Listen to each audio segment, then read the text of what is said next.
They opened the coffin, and he did not look. He just put his hands in to make sure that the bones were arranged properly. And he said that the way it felt, in fact, the body of this God did not feel like it was at all. 200 years later. Both of them, the two, I just be holding it. Yeah. Anyways, that's the story for today, ladies and gentlemen. I hope you found No, the it never would have been a thing. It was only a thing because, like, it wasn't like they were looking for their woman. I think she basically dropped to the floor and did like a 360 or something. Working tirelessly for the benefit No, of Thank you for your attention as always. Look at that picture. He's fucking bad. I hope you enjoyed that lecture. I really got so much inspiration out of hearing about the life of the Chidah. What am I hearing? I was talking. Reading about the life of the Chidah. Doing the research for it, which is fascinating. What strikes me the most, perhaps, is the fact that this is a person.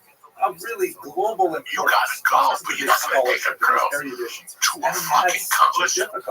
Even You know what I menial pray for job, all the time? particularly in his first tour. I When he was pray traveling around, literally knocking on doors, that a hot collecting girl money doesn't sit for next to me in the UFC.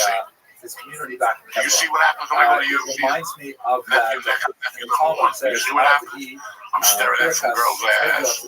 I always get in trouble for something at the UFC. Could you imagine if you put a hot chick or a young chick next to me, dog? They put me under the fucking gas. I don't. I think I went to one UFC with like 3 chicks and I sit there and I go, no. I couldn't like fucking 2 fat guys. I go, you take the seat. I'll sit behind you.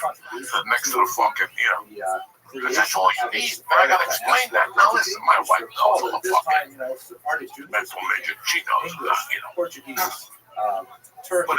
if I was gonna give somebody a stabbing, it wouldn't be at a Coldplay concert. What concert would you go to? None. There's no concerts. There's like a meeting. We come over here. We look at cameras, and all of a sudden, next thing you know, you've been next to a woman, man. Okay, that's it. And we've all touched one time.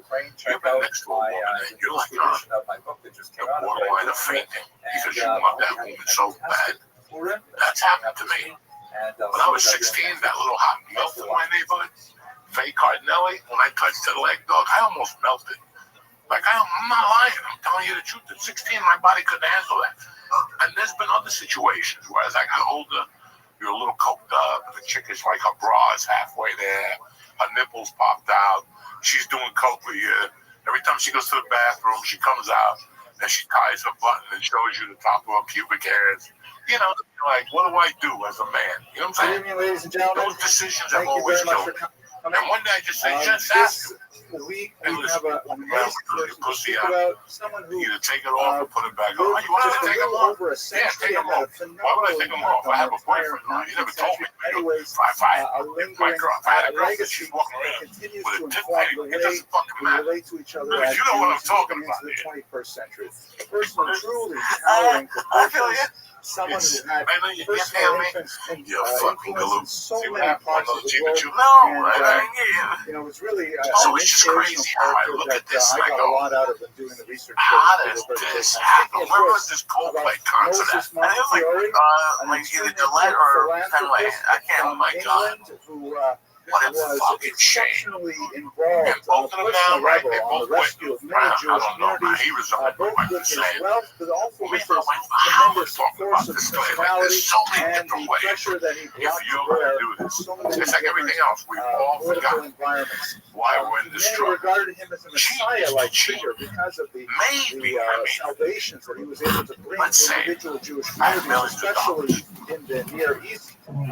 His life is I would maybe somewhat check more them. complicated, but Where the can you- deeper we where go can you into meet a his guy? personal background, I think you will Where find can I that meet a woman it is as without inspirational somebody going to as his me, tremendous hey, achievements were. don't Let's you do give our me good and these? wealth, though, very I like to quickly. be online. We follow my So tonight's Instagram. lecture is We're gonna sponsored fucking by online. Christopher and Anne-Marie Online. Gray. They've Woman gonna long AI into a sponsored a fucking lot bedroom. of No, our you lectures introduce here yourself by into the donating DM. to our scholarship No, fund, and I'm it's not especially talking about appropriate, I that. think, I'm that talking one-time about, like, sponsors should be associated with okay, name let's say I just Montefiore. wasn't Joey D. Our Let's say I was source just today like a is going to be And I Abigail love my Green's wife. We've been recent together for biography, a 35 real years. honker of a book here, And every about once in a while, you gotta 500 make sure pages, everything's, published by the still tipped up. Press of Harvard. Really Okay, an you're risking impressive piece everything of in the world. scholarship. She I'm herself risking my happens daughter's to be a love. I'm descendant risking of Montefiore, a whole but type she's of thing. also Now, a let me explain professional something. historian, and it's I'm very military for clear 25 years. that If her you don't think training is really what I've had dictates the situations voice where I want of to fuck her somebody, research. or At the same time, if it's you don't think I've fascinating had situations where to read about some you of know, the you almost inside come, scoop that you haven't. she We're gives met. us. Like, for example, We're met. We're on the I'll fucking speak a little road. bit Things are about gonna one happen. moment when I'll tell you something Montefiore's about me. life was Once I miraculously come saved. close to a And it is situation a like that, and custom I at get the out of it, Passover and Seder my heart that starts they beating, and I always, that smoke some all pot the tenants of prostitute. Montefiore read That's at the it. Seder one page from Because I his don't want to feel diary like that in ever which he fucking describes again. this personal salvation. Right. You know what It's I'm a saying? very Listen, unusual kind of perspective everybody that a loves their wife. professional, well-trained But Oxford everybody loves a historian little blowjob. brings to the Just a little task, tiny one and that it's you a bump very into. worthwhile read. She's got a tremendous skill with setting the scene, whether it's Marrakesh or Damascus or Ramsgate. You really get a feeling for what's happening. And actually, I wouldn't have a life without my see wife. if I can bring some of that particular special spice into my own writing. Anyway, that's our primary source for today. Her book on Moses Montefiore.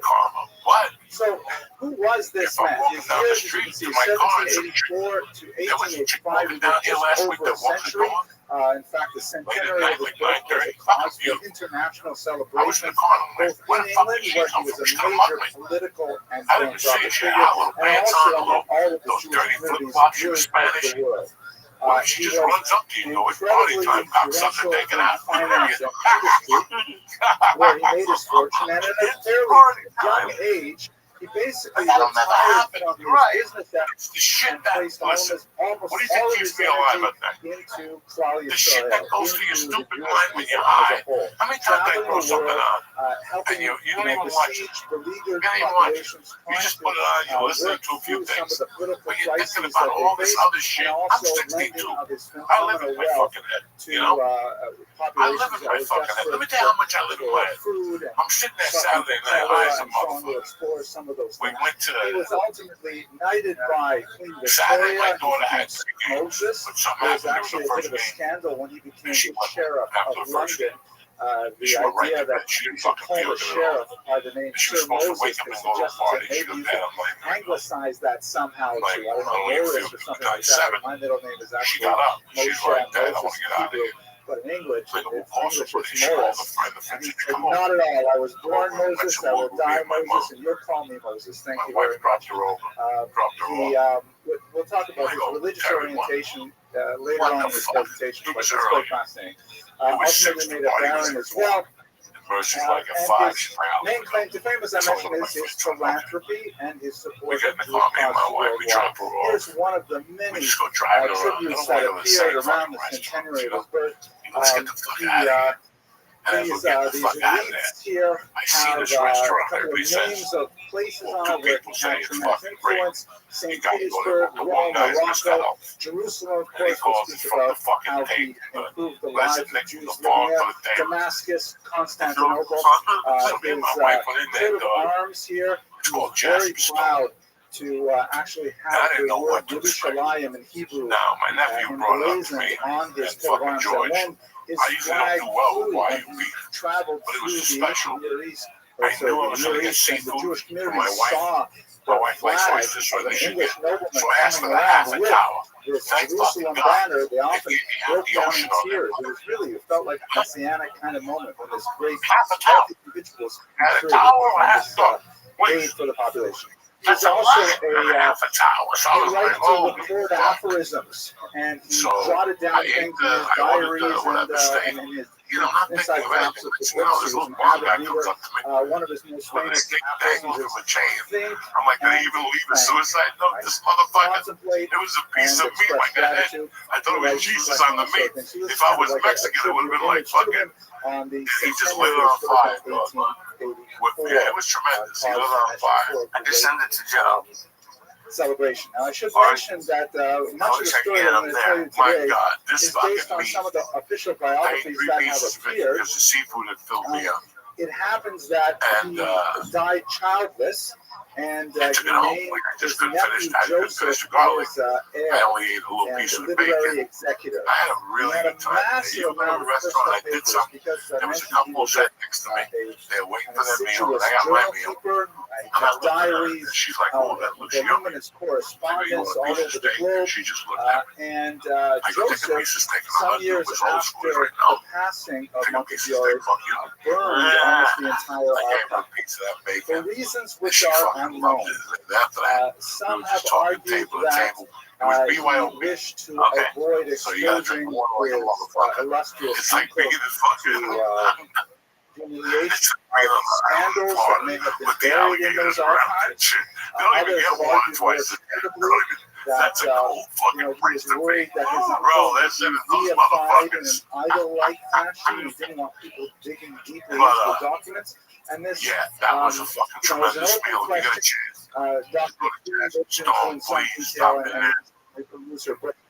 various theories as to why this particular act of destruction was motivated. But nevertheless, That's cool. It looked great. we have It only a was few to go bits to a of new restaurant official from time to biographies time. that were recorded It's like by when I went several to my figures nephew's. in his life. We spent And the we have Wednesday. the I was official happy for a papers week. that You guys Joseph knew held that. back. I was happy. It was simple. It wasn't like I came back. And also, Montefiore had a personal secretary named Luda, who was actually I am surprised you got the one that they lit on fire. from Eastern Europe. Well, I didn't know they lit on fire, but you know, but a They very did broad that on the just your thought. They light a big piece on fire and shit. And Like I've been to restaurants where they use was so you couldn't have eaten one it of the yourself, official but if it's biographies. Korean, Yeah, or the Personally, could not local, bear whatever to fuck see they so do. much of this I material. never had So he both actually Yeah, the rescued Korean a one few has this the key rock sections Yeah, from the with the archive. fucking And that holes taken underneath it. together is basically the source or just material the for the life of Montefiore family archive. Of course, he used tremendous, so many elements that there's a phenomenal amount of source material, journalistic on the other side of the correspondence. So Dr. King was really able to piece together. It was Korean pop. Years ago, me in the late century, Gabriel was in Dallas, by the Dallas Anyways, of Improv course, in Addison, Sephardi, Texas. this is the Towards the end. theme of this And you week, went this in there, semester's activity. We're picked looking at out the Sephardi vegetables, and then diaspora. there was like a It actually circle, came from like that Italian thing Sephardi that family Express, in when Livorno. the Livorno, fucking also when the Turkish people was went a and walked around the major circle. trading port in Italy, northern Italy, and it happened that Jews found that a very welcome culture for their activity. The Medici actually passed a law guaranteeing religious tolerance, which was rather unusual for Europe at that time, and many Jews fought that primarily because they were free practice of the so-called the Spanish Jews, Sephardi and Turks, There's no love. Jews who had fled in 1492 when they were exiled. Spain also so-called Portuguese Jews who were the same Sephardi Jews who had fled first to Portugal where they were forcibly converted, and over the next few decades they managed to escape, trickling out of the Iberian Peninsula, and then returning back to their ancestors again. To give you a sense of the pervasiveness of this community, this split between Sephardi and Portuguese, Portuguese was the official language of Montefiore synagogue in London. That's actually how they would conduct all of their business was in Portuguese. The service was important. He was very adamant. That's how I was raised. So I started one iota. In fact, he was one of the stalwart defenders of the traditional Orthodox service. When the Reform movement made considerable inroads into England and tried to deal with it, some of the German innovations such as the introduction of organs to the service and families and women together in the sanctuary, he opposed it bitterly, and while he was alive, he was able to withstand much of those social pressures. Why are you so mad? But due to a breakaway minion, just the he will not stupidity. Again, do you refer to this the particular orientation was very supportive and was based on his heritage from Livorno. His parents, of course, were actually English, hence his English citizenship, and they were visiting Livorno where their parents had come from, and that's his connection. His wife, shown here, Judith, was actually Ashkenazi. She's So it was a little bit of an unusual marriage of the time to have one of the Sephardi elite marrying one of the Ashkenazi elite. When he had a long relationship, she passed away and now you ain't got a job. I'm mistaken. But when he was here, she called her equipment Wow, which is of course a Yiddish or German term, underlying the second Ashkenazi status as opposed to the Sephardi. I can't wait to find out who you're talking about. However, she had another connection. Her sister was married to important Ashkenazi walkway. So the connection between the Montefiore family and the Rothschild family was marriage. With that little chicken ass shake. Sisters, And I read something about it. She attacks that one. and her sister, the Rothschild family, together with the Goldsmith and other third family You're too from old for that. She's Ashkenazim, like, oh, they really bitch. control the When's the last time I got hit on you? I'm looking at your Jewish picture. wealth You're and fat even as She goes right at him. So yeah, Bethany Frankel. She put up those tragically, he lost one of months his ago. sisters when her dress I accidentally listened to fired. this She was post, burned to death. and she could not made be so much rescued, fucking and then sense. His father died shortly You thereafter. know, guys that have He remained the fears, sole support. I didn't become a full-time gangster was because there's no future to it. You're gonna die in a fucking prison. Rather quite You're gonna devoted. die in a prison. Show me one guy who has it. Even though they're Show me one guy who has it. A fucking Jew. He died in his own prison because they were watching him constantly. He's my favorite Jew. Ryan Lansky. He didn't die in prison. and this was a He died cause in of his own great term, pain but he to was Buddha, watched. The that she FBI parked the devoted fucking much tent of up her his ass energy the rest of his to life. helping Put me in women's jail. causes, which often You know, my uncle in Miami, all them construction jobs, those houses and the boats when we were kids. And he fucking went to prison. He was 60 area, 9 years. key Golden merchant. time in his fucking life. He transferred You know, over he came out, he left 5 houses, came out with a trailer, and he went in the hurricane down there, fucking cleaned out his fucking trailer. That dude had millions of fucking dollars when I was a kid. I saw that shit and I'm like, hey man, that's not a good way to fucking end the rest of the family because once you come out of prison at 71, you got nothing. Social Security, you got nothing. They took everything. You got to assume they took everything. You had nothing to start with. If you had something, you would have been in prison anyway, you dumb fuck. You know, I love going on the road, okay? Until 2007. He made a tremendous amount of money. I'm just trying to keep track of the story. I don't think we are. It's only 50 milligrams. It's your birthday, Lee. That's what I'm talking about right now. Top job, come on, Lee. 50, 50. You want to spend more money? Between 25 and 50. That's like a chick that sits on your face. What's the difference? 25 pounds and 30.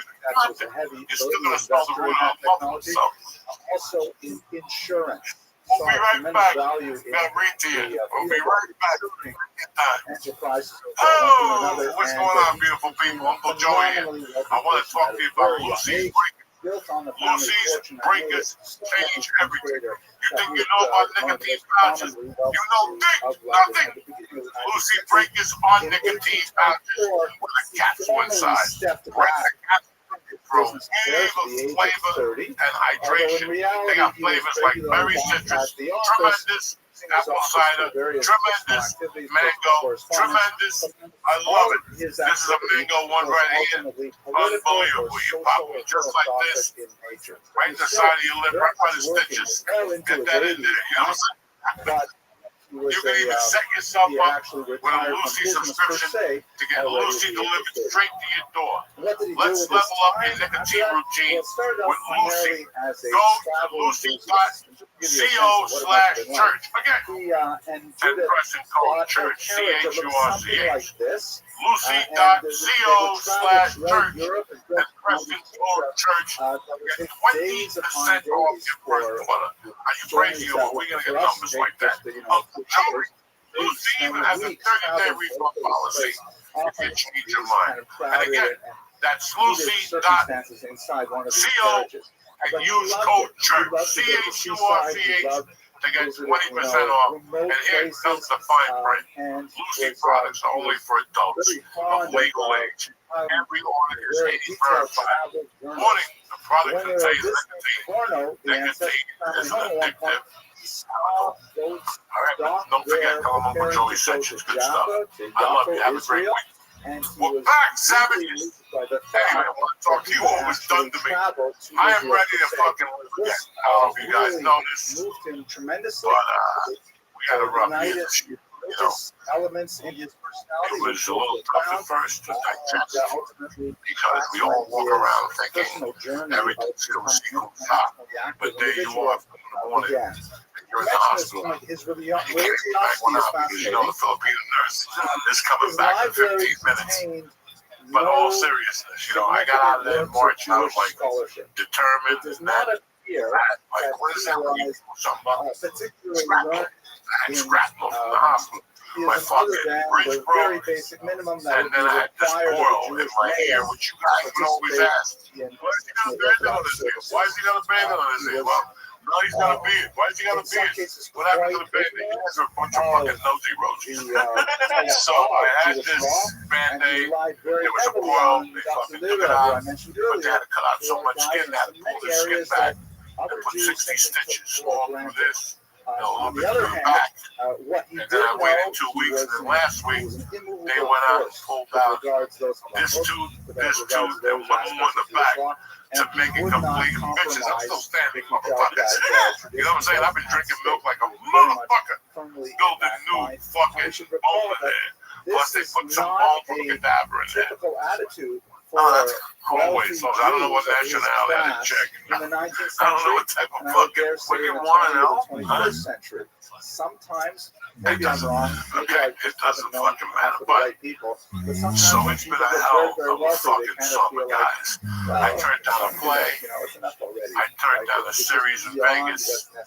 I turned down a movie, a small role. It fucking matter. Please share it. I turned down a couple things because I never told my friends and my family when this wrong. I didn't even feel good. Fucking Austin. I didn't feel good at all. I was scared I was going to drop. Really, because the infection was fucking weighing me down. But I'll tell you what, man, I'm ready to go. We're trying to set up some dates locally in August because it's hot. Yeah, who the fuck wants to travel? Who the fuck wants to go here or there?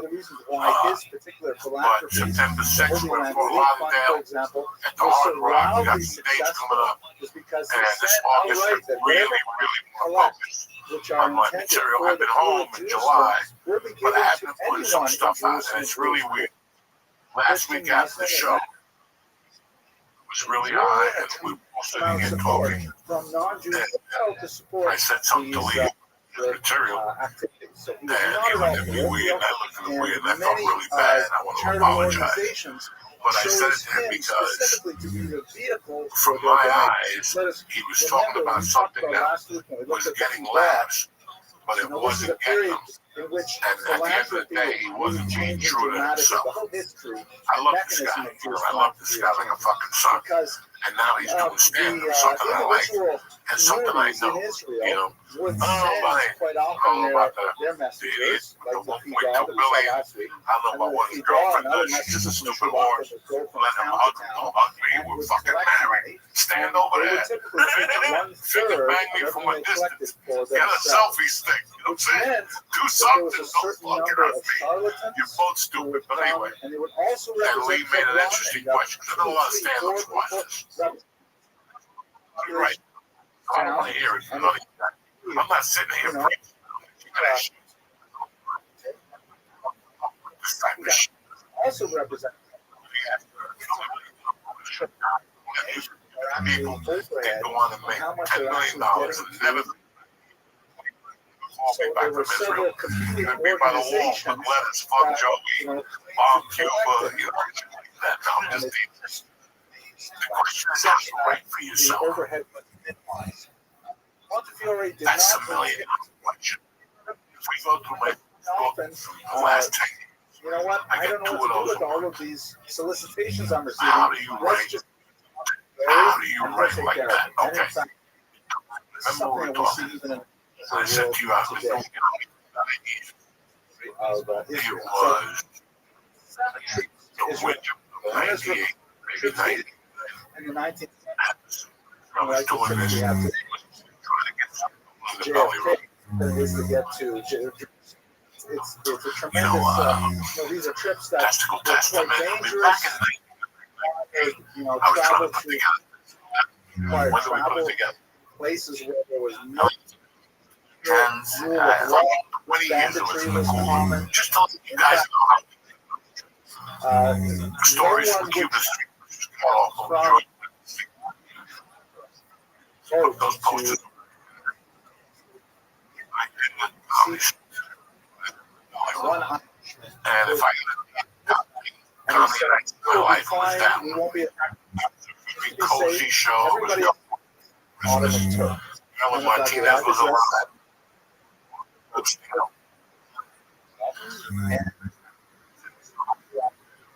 What? Because like 1935, it's like that. No matter what, they were like the helmet Japanese people wear. They put skin. 16, yeah, well. Anyway, so it was just one of those we're in the belly room. A couple guys from Houston. We had no money. That night we had no money. Like they didn't pay us. In those days, you had to sell 100 tickets to get a dime. You sold 30. Fucking people, everything was wild. Some of the belly room. Basically, the people that came had like bottles of vodka. They were getting sodas. The wait staff. These people were all. But I was talking to them for like an hour and a half. We had nowhere else to go. I just started telling stories. And I remember one time I go, wow, for a stand-up comic, that was a long time ago without applause. Or a laugh. It was like a 20-minute story I told. But they didn't get up to go to the back room. You know what I'm saying? Like they weren't getting up. They were on it, and I was on it. And at the end of the night, we got high. I ended up going to my friend's house and sleeping over there. But that next morning, I sat in that bed going, what the fuck was that last night? And it was called the freedom of not hearing laughter. It took me 9 years to get that gift. It's a gift. It's not something you can buy. You have to earn it. It's a body fucking experience. Well, at least that's what it was. Push yourself on stage, not to get a laugh. You don't give a fuck what they're thinking. You're going to tell them what's on your fucking point of mind, and you're going to roll with it. You're going to, you know what, nobody's going to say no. If you go up there timid, well, across the street, you're almost in the gap with the car. They're going to yell out, shut the fuck up, you son. But if you go up there and look straight ahead, then you can't see nobody anyway. And you just steamroll. I just steamroll for 20 minutes. And then I would do it and get laughter for 10 for the insecurity purpose. But then I would go again another 10, 15 minutes with another fucking story. You saw in New York, there was no laughter. A little fucking couple laughs, but there was no laughter. But all that bombing taught me that it ain't that bad down there. It ain't that bad down there. So he believed very much in now it's better. Now I understand myself more. Now if I fall, fuck it.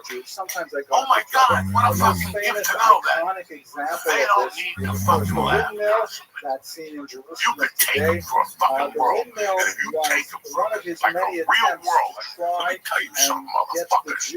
If that's how you stand up to them, they love it, because nobody stands up to people like that no more. And in Northern Europe, he felt that and like, what do you mean stand up to the crowd? Like, that's what I don't understand. Listen, man, as stand-up comedians, they didn't really think too much about exactly where they put this particular one. What's the word I'm looking for, gentlemen? I got 800 milligrams of me. You gotta help me out today. We are working on being what? What is the square root of doing stand-up comedy? To what? To make the audience laugh. At the end of the day, my job is to make the audience laugh. Well, I'm a deaf mute. The almost houses here, by the way, set up for the course. What if I'm a deaf mute?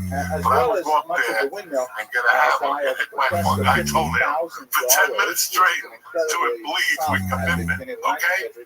I'm not talking about how that hurts. I know. Bam, bam, bam, bam. Like just hit it for 10 minutes straight till you sweat, your toes bleed. People are gonna go, whatever. You're gonna have some people with blood on their face, some fungi juice, but you committed to it. You took them on a ride. You haven't got up and left. Fuck them. Who gives a fuck?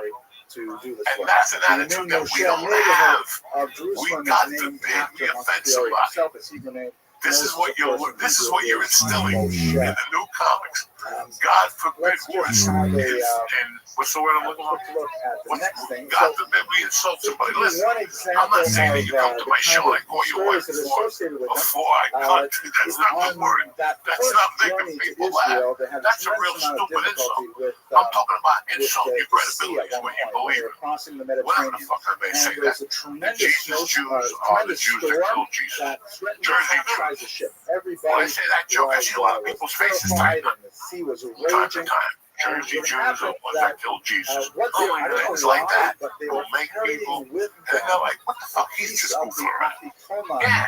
from the last You know how many people have come up to me Maybe this since was some Newark to send me kind of messages about my an coat, my amulet, tattoo talisman. coat? I mean, there are You know how many just to people back are like up, especially fucking, for like, people in the internet audience who may it's not be such familiar. fucking bullshit. On the holiday And of you know it, Passover, but you you eat these love it. unleavened bread, You love it. Back to what we were sort of talking like about. wafers or crackers, Writing for absolutely yourself. tasteless, no That's where human that blood comes in from. it whatsoever. When That will be I want you to start writing But the, I psychologically, shouldn't even say that. if I put you in that But at fucking any rate, corner over it's there, it's just bread. with your It's just nose in flour the and water. fucking corner, And I one of made the you tell me pieces from something the in the meal dark is and called funny the Afikoman, and it's until I a pulled your particularly fucking prized nose out of piece there. that is saved for the very end. You know, and Some that's what people it's like to save a bear. little bit of it for To go, they go, I don't various give a kind of fuck if they folk left. Listen, remedies. when somebody pays a lot of money to come see me, I do not want you to think that's the threshold attitude. of the door That is the as body a kind of a language I perceive fertility to you, but invocation. that's not my attitude. People I'm do talking different about when things you're with it. working out But anyway, material. That's wrong.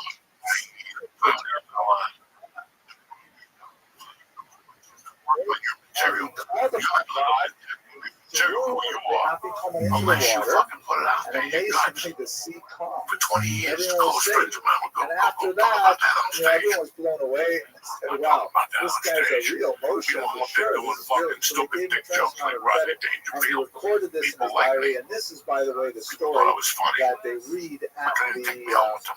the Montefiore Seder descendants. Or,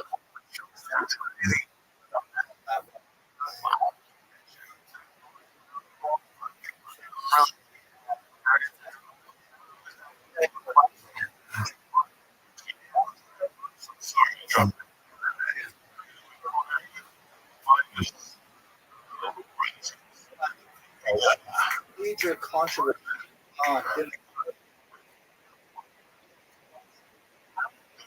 Submarine bank. are Go eligible. This guy's head blows up.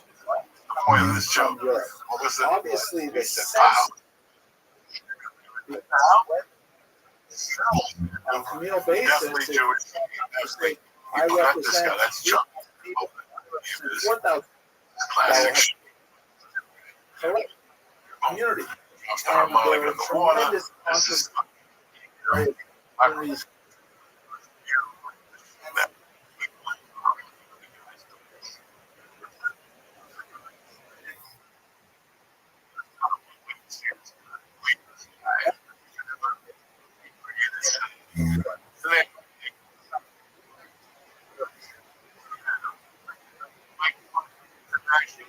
Silver Street, Silver Green,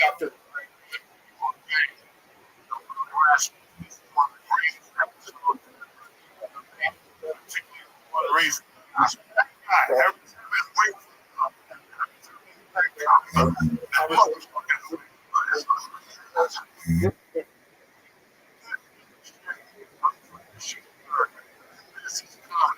Not that fucking half a mustache. Max Frank. I have no idea what you're talking about. Max Price? I don't know. It's fucking the guy from the old Saturday Night Live, Jason Sudeikis. Oh, that's a good show. What's his name? Yeah, you would like it. You have a fruitcake. He was not What's his name? Ted Lasso. Yeah, Ted fucking Lasso. He was That very much fucking. interested in visiting the Now, what are we talking about before this guy blew his Again, hat on? I'm sure What most do you of mean, you who are knows? You on perfectly point. aware, but just to Wow, mention it as well, watch this. When they step.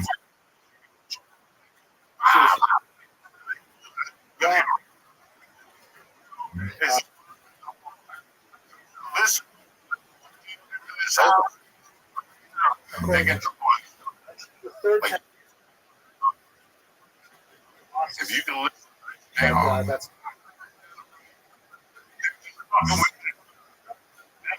They're getting the parties.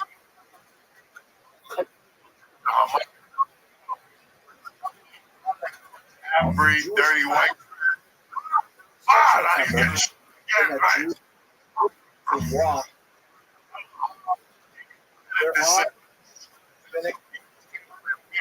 Just all the bows, you know what I'm forbidden saying? for some This guy. Here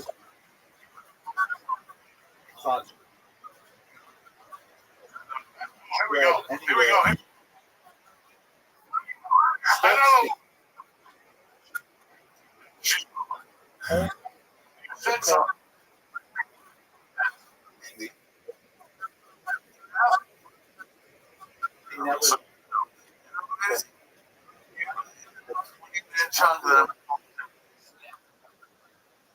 You got it. And there are a couple of interesting stories. And that whole body of life is gone. I should say.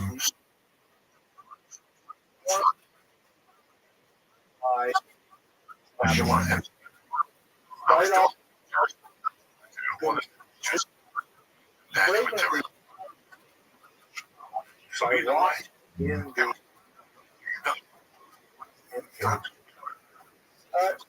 That voice. I read. What if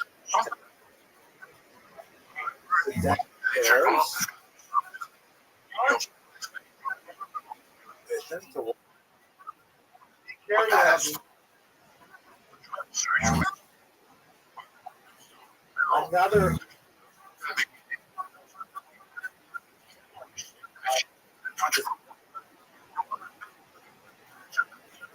put into Pharaoh, and communicated. to mix them at the Asked beginning. his secretary to provide a list of all of the I wish I knew what you were saying. all the rabbis. I don't know the beginning and ending for that.